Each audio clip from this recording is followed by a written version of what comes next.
right, thank you. Quickly, I want to thank my super comrade. My name is Comrade Wosu Michael Chinedu, popularly known as Neduabia, a member of the Labour Party. By the grace of God, the chairman of the Students' Campaign Wing of Labour Party in Abia State, by name Student Obidati Network. Okay, this issue remoted during the campaign period where some persons launched an attack on my shop. It's a pharmaceutical outlet. I sell drugs there. I'm a healthcare practitioner. So they launched an attack because they didn't see me and destroyed my protector and my gate. So I reported to one of my DSS friend. Also reported to some of the executive of my campaign council. They said I should be careful.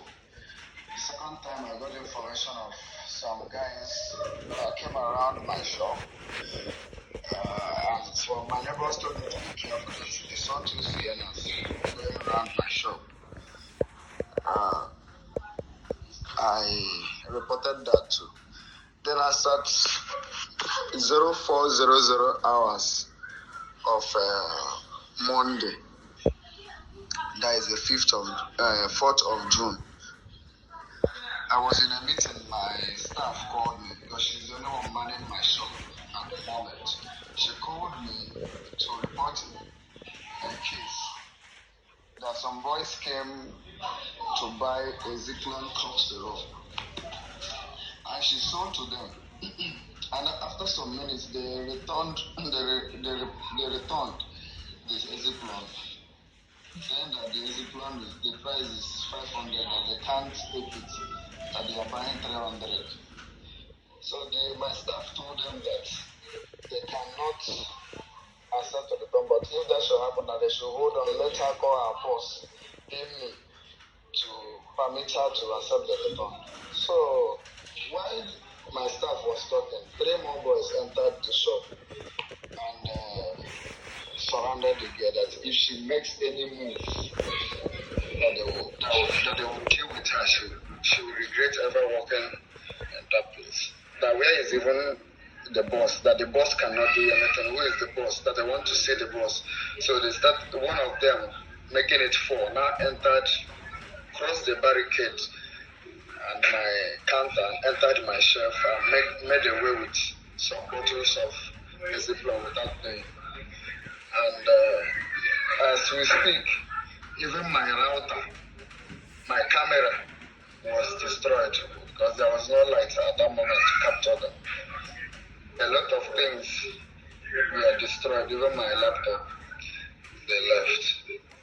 That is the report my staff gave me.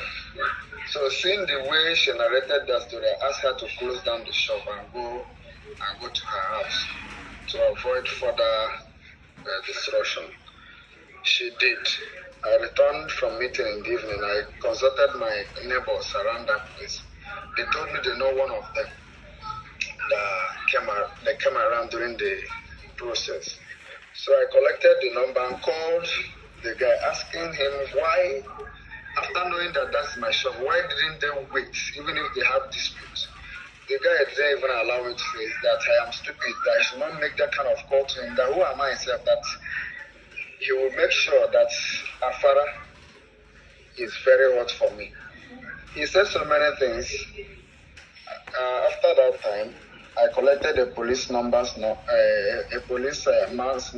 a DS in Central Police Station. I called him, then he later asked me to come in the next morning, being yesterday, 6th of June. So that is on Tuesday. I went to the Central Police Station in the morning and made my statement. While I was there, my staff called me that those boys are still around that shop. So knowing that my life is at risk, I asked the policemen to follow me to the shop, and they came. We couldn't get anyone. The guy decided he left his house, but we went straight to his house, but he has already left. Then after some hours, they came back to my shop and attacked me. During that attack, I had injuries. I have to leave to call my brothers that reside in Amakam. Because I was calling the policemen, they said they have left that place. That I shall allow it till the next morning. Knowing that before the next morning, a lot of things can happen. I run out of the shop. To return to close my shop, those boys have mobilized up to 15 boys that now kidnapped me from my shop and took me very far to a nearby bush. It was during that process I was dragging with them because I know where they are taking me is very far, because onlookers, they couldn't do anything because of what they were holding, some with dagger inside their pockets, some with plank and the rest. So they took me to that place. While I was struggling, I sustained both injuries. They were beaten. I don't even know. The beating was much. And my hand, they used bottle on my hand, and I was still bleeding. My legs cannot even walk. As at the time of filing this report, I'm in an unknown village for now, because I called the policemen again. They've asked me not to release my location. So at this time, I'm in a village trying to take my treatment. Because those people, immediately after, when I was leaving, they left me with a message that I tried to call the police. That if I call the police next time, that would be the end of me in that place. So that statement, I left and called those police people again to give them information. So that is all I can say for now.